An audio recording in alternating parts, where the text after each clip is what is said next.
CS29 ended, as all the other 31 shows, and I'm telling you what, the next days, it's like your brain's had an overload, and it's almost as if you can see, you know, when your computer breaks down and it's loading, and you can see that little bar like reloading. That's what your brain's like through the day. It's almost as if you can see where you're at. You've got a headache. It's crazy, and that's no after party. You know, we've done 31 shows, and people think, oh, it's such a high life. You know, you're out and you're doing all this, then you go to your after party. I have not been to one after party. We called in when we did Sheffield Arena. We called in at the casino to see like sponsors, and we were too late, they'd gone. So, and bear in mind that when we're leaving the Dome, it's already the Sunday. So we're already saying to each other, see you tomorrow, which is literally the Monday morning, because we're already in Sunday. We turn up here on Monday, and it's kind of like, it's hard to describe. It's like you fell off a cliff.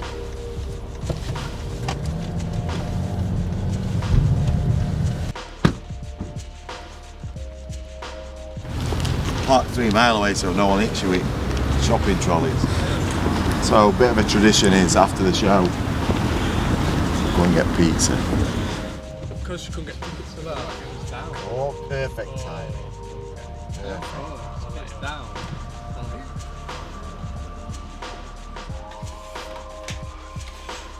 So this has become the thing we do now, the Monday, Tuesday now, but usually the Monday after the show, we just go to the Asda, get a load of pizza and eat rubbish for a day, and then get back on it tomorrow when we're starting to match stuff and get on with the next show.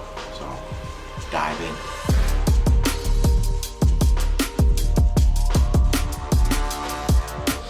So I'm Dominic Gibbs, I'm the CEO of Cage Steel.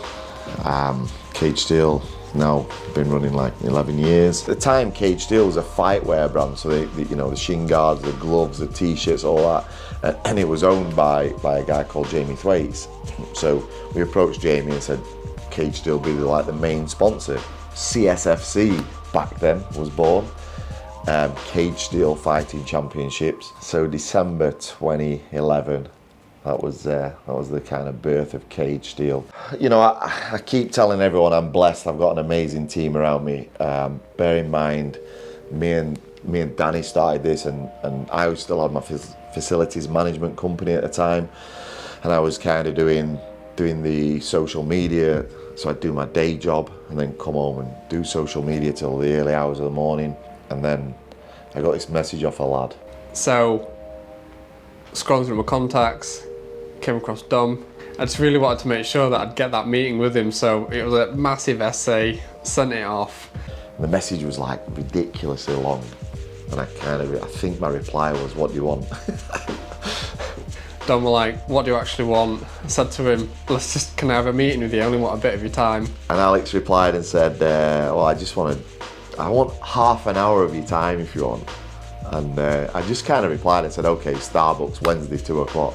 Got on the train from Lincoln, met him in Doncaster, got there at Starbucks, and then that half an hour turned into like hour and a half, 2 hours again of me waffling again. Kind of doing it now. But at the end of it, I got the opportunity to work for Cage Steel, and it felt amazing. So Alex came on and made himself that job, you know, created that job for himself. And as it happens, he's kind of got people working under him now. So we just nipped down to the Dome.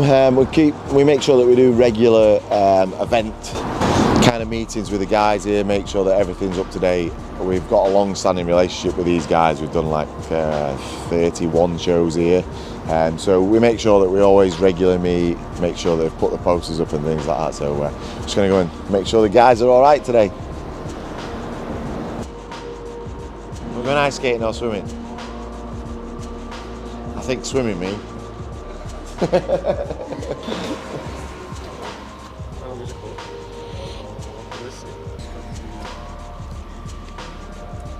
Sorry, Kane. I know you're probably fasting and stuff.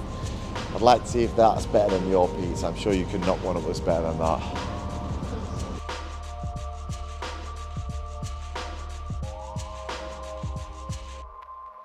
Believe it or not, this is the actual venue we use. It looks so much different when we're in here.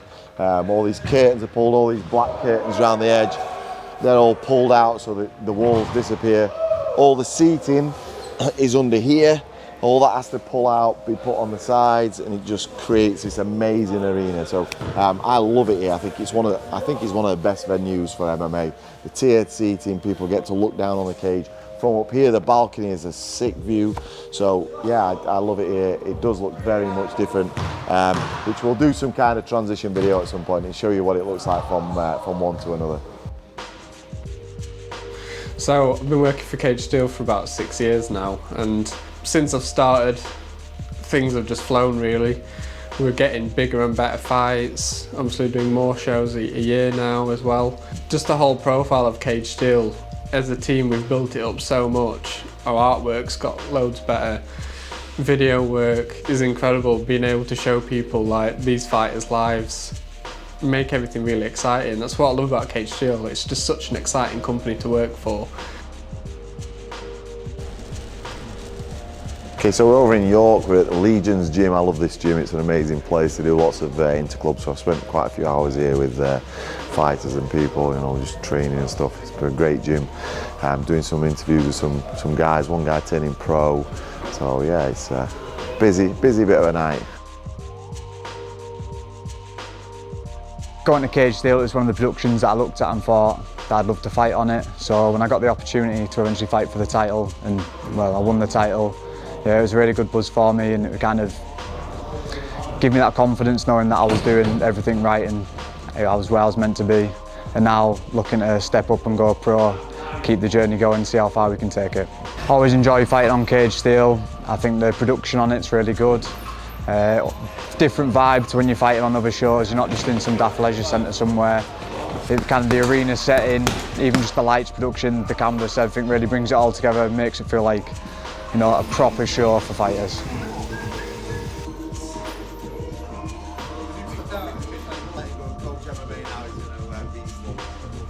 So it's always good to get out. The team love going out. You know, we have so much fun when we come out. We're on the road. It's a good laugh in the car. Make sure there's loads of team bants.